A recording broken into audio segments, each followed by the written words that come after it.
Pour vous dire que c'était une fille qui avait tout pour elle. Elle avait une carrière magnifique qui s'annonçait devant elle. Elle était jolie, elle était souriante.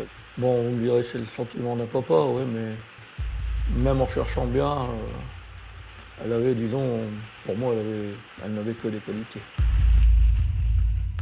Le mystère reste entier depuis la découverte samedi matin du corps calciné d'Élodie Kulik. C'est dans la matinée d'hier que les gendarmes ont été alertés par un agriculteur de la présence d'un corps dans un champ. Comment est morte Élodie Kulik et pourquoi son corps a-t-il été retrouvé à 6 km de son véhicule accidenté ? 11 janvier 2002. Une voix hurle dans la nuit, c'est un appel au secours passé aux pompiers. De retour d'un dîner à Saint-Quentin, Élodie Kulik a perdu le contrôle de sa Peugeot 106 à Cartigny, dans l'est de la Somme. Après un tonneau, elle finit sa course dans un champ, en contrebas de la départementale 44.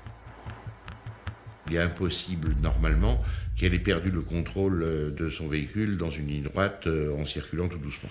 C'est le dernier endroit où on peut faire sortir un véhicule de la route.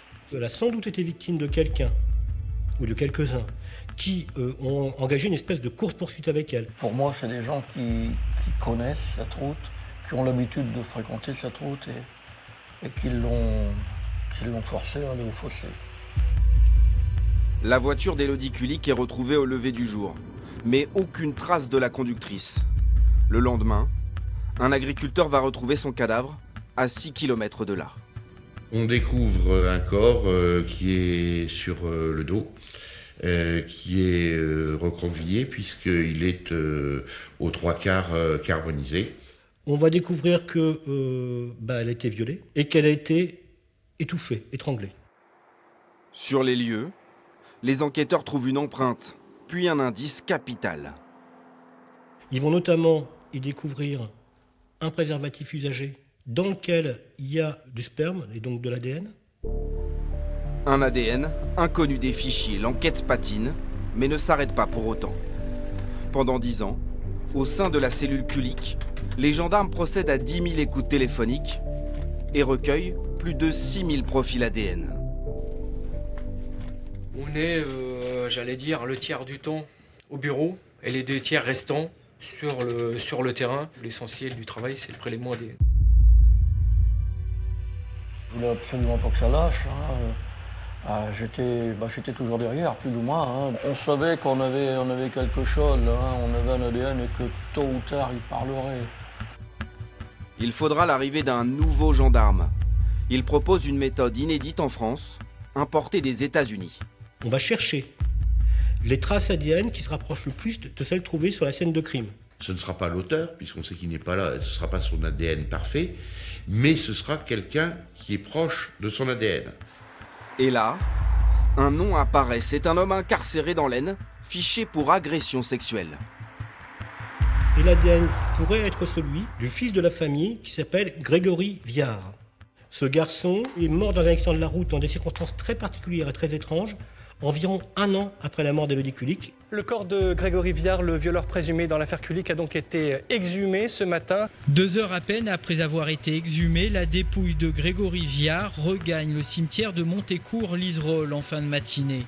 On va avoir la confirmation que c'est bien lui, l'auteur du viol d'Élodie Kulik. C'est là que la bande sonore, un appel de 26 secondes passé aux pompiers cette nuit-là, va jouer un rôle crucial. On y entend 2 voix d'hommes s'approchant d'Élodie Kulik. Grégory Viard étant mort, ses proches sont entendus. Parmi eux, un homme attire l'attention des enquêteurs, un certain Willy Bardon. 5 personnes proches de la personne mise en examen ce jour ont reconnu sa voix.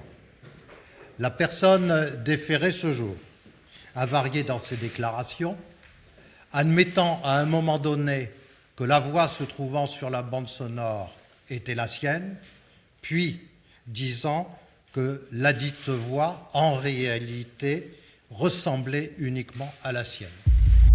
Toute l'accusation repose désormais sur 7 enregistrements datant de 2002. À l'écoute, c'est terrifiant, on se rend bien compte qu'elle sait ce qui va lui arriver. Dans l'enregistrement de la cassette, on entend bien qu'il y a un chef. Il y a un chef et il y a un exécutant. Et pour moi, le chef, c'est Willy Bardon. Willy Bardon, casier judiciaire vierge, est mis en examen. L'homme n'a pas d'alibi. Il connaît bien Grégory Viard, habitué des virées ensemble en 4x4. Mais rien ne le rattache au lieu du crime. Ni empreinte, ni ADN.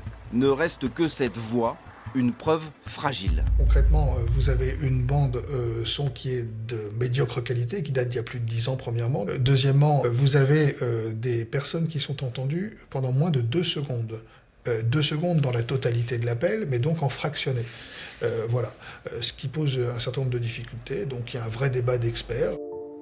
Et les recours judiciaires vont retarder l'échéance.